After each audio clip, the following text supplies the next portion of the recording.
皆様、本日はお出かけいただきまして、誠にありがとうございます。いろんな制約がございまして、いつものようなパーティーができません。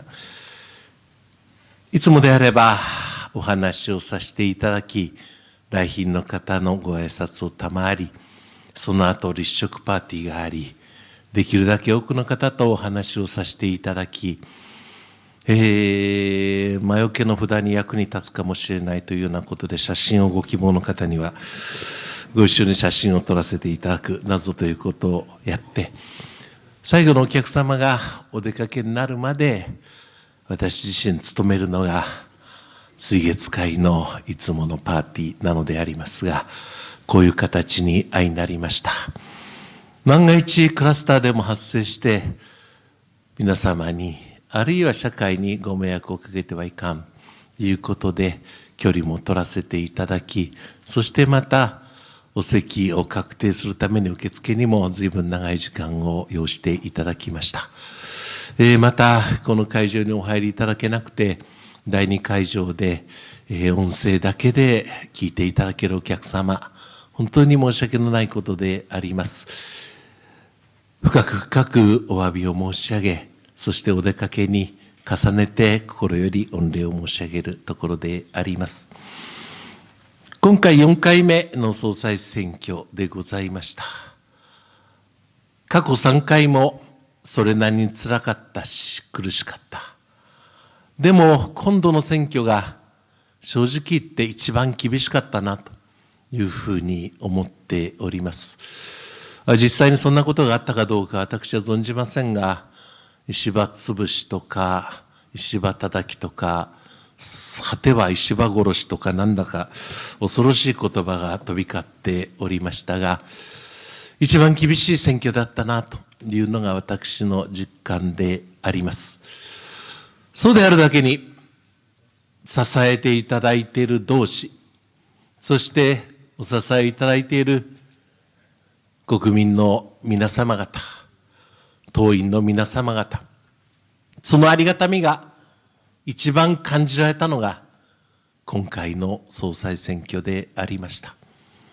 嬉しいとき、楽しいときは大勢の人がその喜びを分かち合ってくださいます。でも苦しいとき、辛いとき、悲しいときにそれを分け合ってくださる方はそんなに大勢いらっしゃいません。この辛くて厳しい選挙に一緒に戦っていただいた方、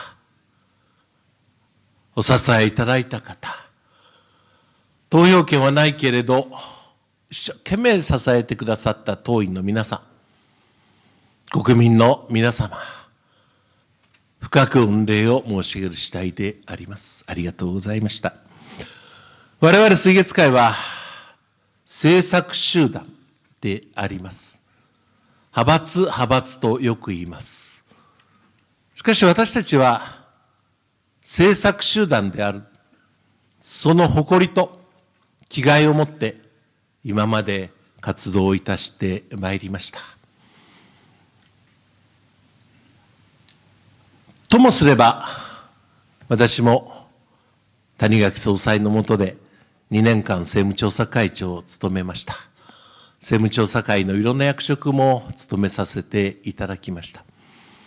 でも自民党の政策というのは、来年度予算どうしよう、今度の国会に出す法律どうしよう、ともすれば、目先のことにいろんな議論が集中をいたします。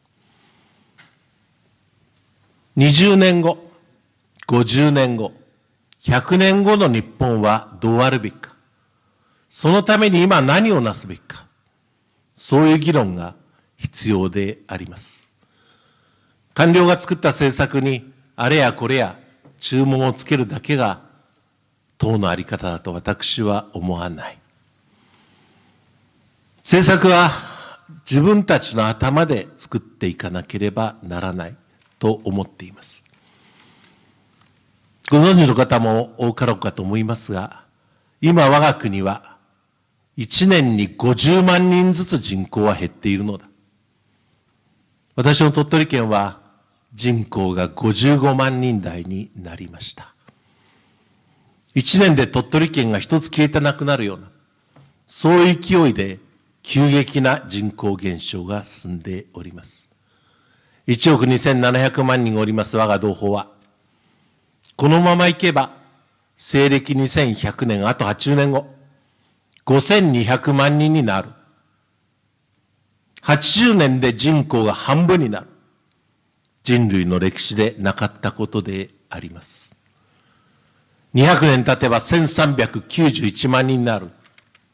この急激な人口減少をどうしていくのだということに、その時になってから慌てても遅いんで、今きちんとした答えを見出していかなければならない。株は上がった。企業は利益を上げた。有効求人倍率は1を超えた。素晴らしいことであります。しかし同時に、日本は縮小均衡のスパイラル、螺旋階段状態、これに入っているのではないだろうか。この10年足らずの間に、中国経済は日本の3倍の規模になった。アメリカ経済は日本の4倍の規模になった。株は上がり、企業は利益を上げ、有効求人倍率1を超えたかもしれないが、社会の構造というのがどれほど変わっていったのか。そのために我々は今何をなさねばならないか。それを極めるのが我が水月会の使命であります。我々の衆議院議員の任期も来年の10月までであります。もうあと1年しかない。菅総理がご判断になることであります。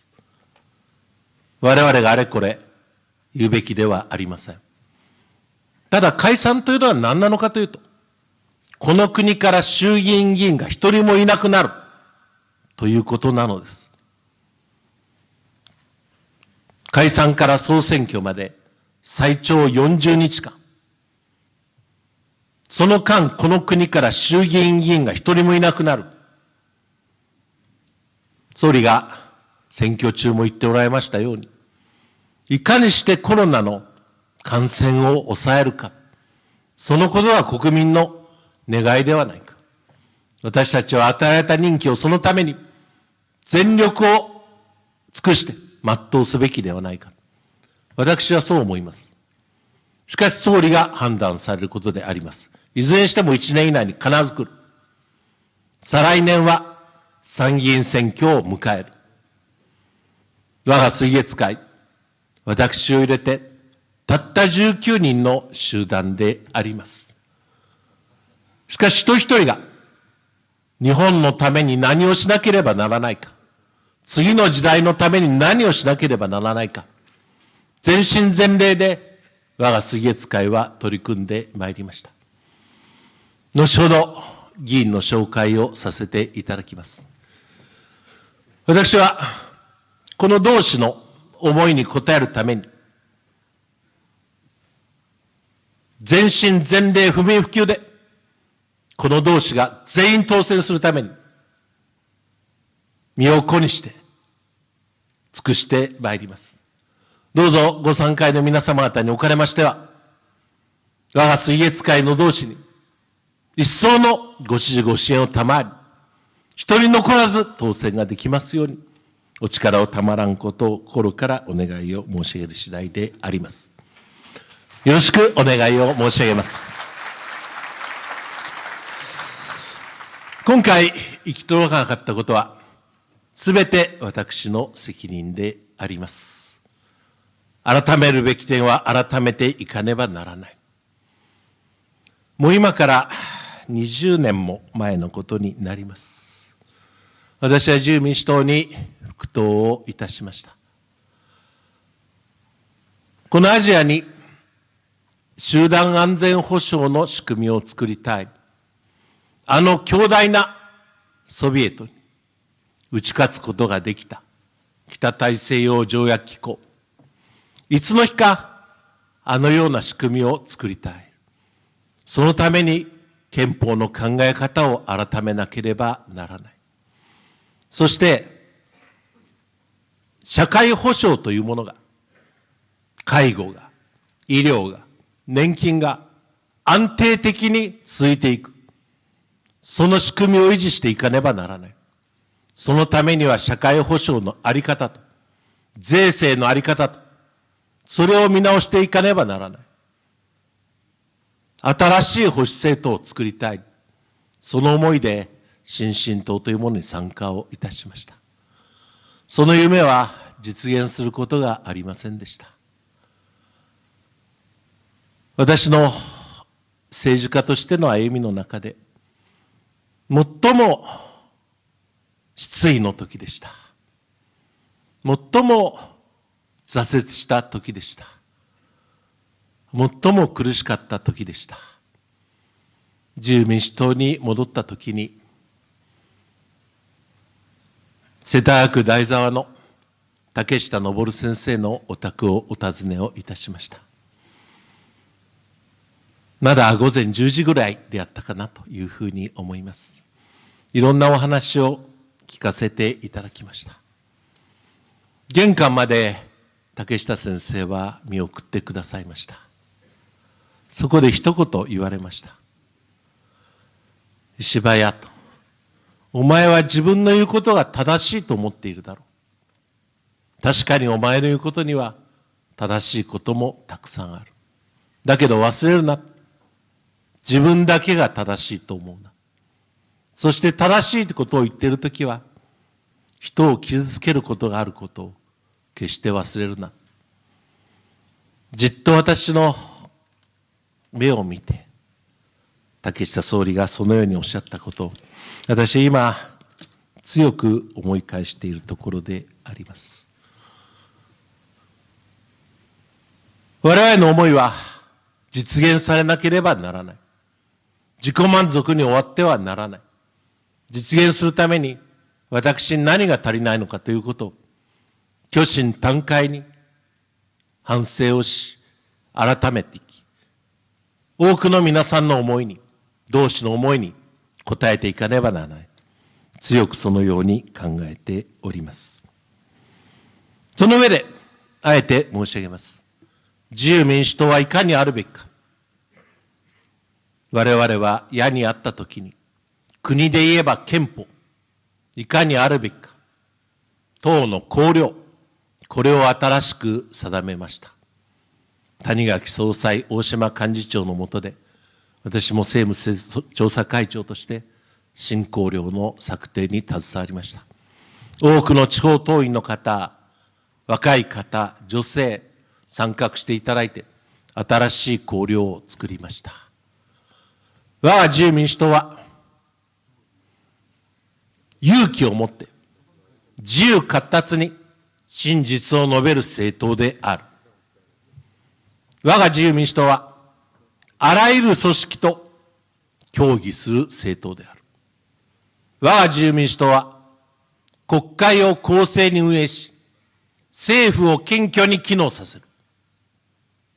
そして我が自由民主党は、政策を作り、条件を作るにあたっては、すべての人に公平な政党である。そのように誓ったのであります。それを掲げ、安倍総裁の下で、私は幹事長として選挙を戦いました。そして圧倒的なご信任をいただいて、政権を奪還したのであります。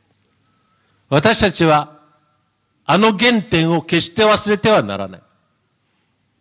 野党がだらしないから自由民主党、そういうような選択を国民の皆様方にさせてはならない。自由民主党はそうありたい。そのように思っております。100年に一度ということが言われます。お見受けする限り、100年前のことをご存知の方は一人もおられない。私自身、1957年、昭和32年の生まれであります。100年前に第一次世界大戦があり、スペイン風邪が大流行し、世界で1億人の人が死に、日本で40万人が死に、ウォール街の株大暴落に端を発する世界大恐慌が起こり、第二次世界大戦が起こった。それが100年前のことであります。私たちは大戦争も大恐慌もウイルス化も決して繰り返してはならない。100年前に学ぶというのはそういうことであります。令和の御代を語るときに、平成とは何であったか。戦後が終わった時代だ。あの戦争を繰り返さないために、私たちは歴史に謙虚に学んでいかねばなりません。田中角栄先生が、あの戦争に行った奴が、この国の中心にいる間は大丈夫だ。それがいなくなった時は怖いので、よく勉強してもらわねばならないとおっしゃっておられました。戦後が終わった。そして、民主主義。大勢の人が参加しなければならない。正しい言論がなければならない。正しい情報が伝えられなければならない。少数意見が尊重されなければならない。そういう民主主義をもう一度取り戻していかねばならないと思っております。憲法の改正はいろんな論点があります。私はずっと前から申し上げていることなのだが、あの戦争に行かれた方、あの戦争で本当に悲惨な思いをされた方、そういう方々がおられるうちに憲法改正をやらなければいけない。そういう方々のご理解のもとにやらねばならない。そう思っております。正しい民主主義、それを日本からもう一度取り戻したいと思っています。会社は株主や経営者だけのものではない。従業員のものであり、家族のものであり、地域のものであります。公益資本主義、会社は社会のために、里山資本主義、利益だけを目的とせず、その地域の中で循環する新しい経済、それも世界に先駆けて実行したいと思っております。そうあらねばなりません。一人の人たちに居場所のある、そういう日本を作っていかねばならない。それが日本が次の時代も続いていく唯一の道だと思っています。居場所がいない人、目に涙をいっぱい溜めた人、そういう人たちを我々は決して忘れてはならない。非正規の方、正規の方とフリンジベネフィットも入れれば、倍半分の所得しかない方、居場所がないなと思っていらっしゃらないか。限界集落に一人ぼっちで暮らす人たち、いじめに苦しむ人たち、高齢者の方が朝モーニングサービス食べながらお話をする。密だからやめてくれ。昼カラオケに行きたい。密だからやめてくれ。居場所のない人がいないか。私は今回改めて数字を知ったのです。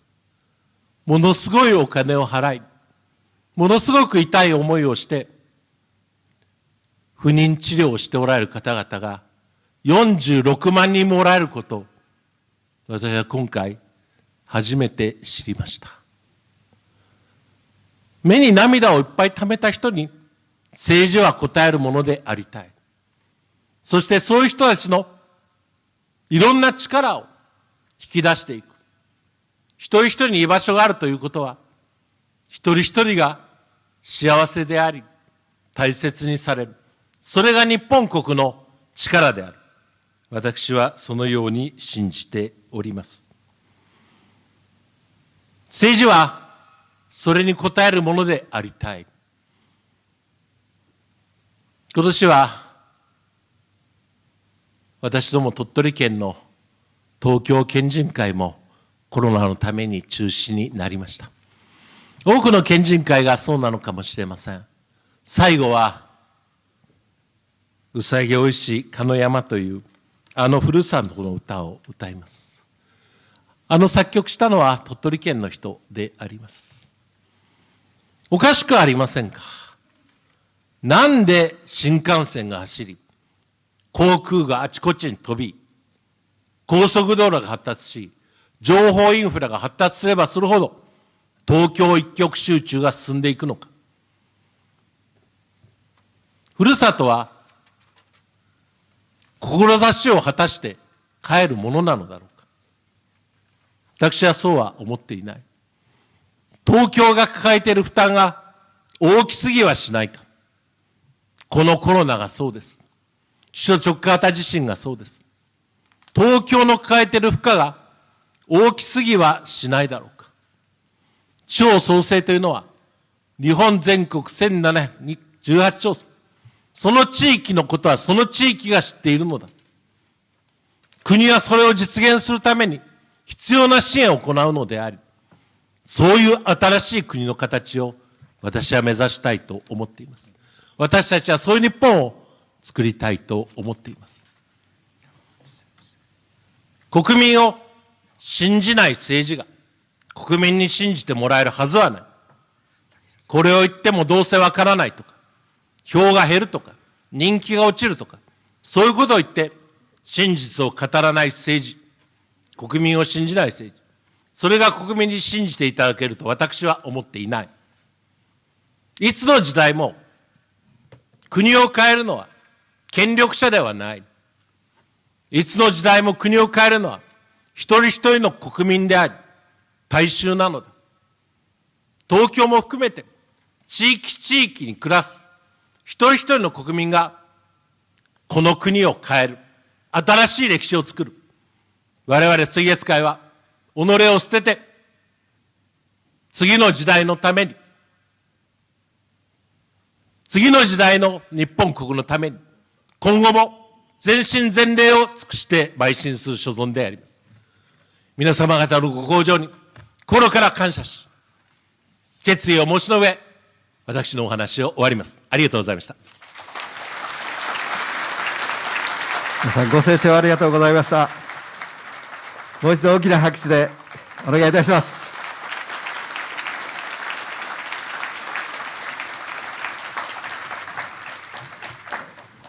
続きまして、本日大変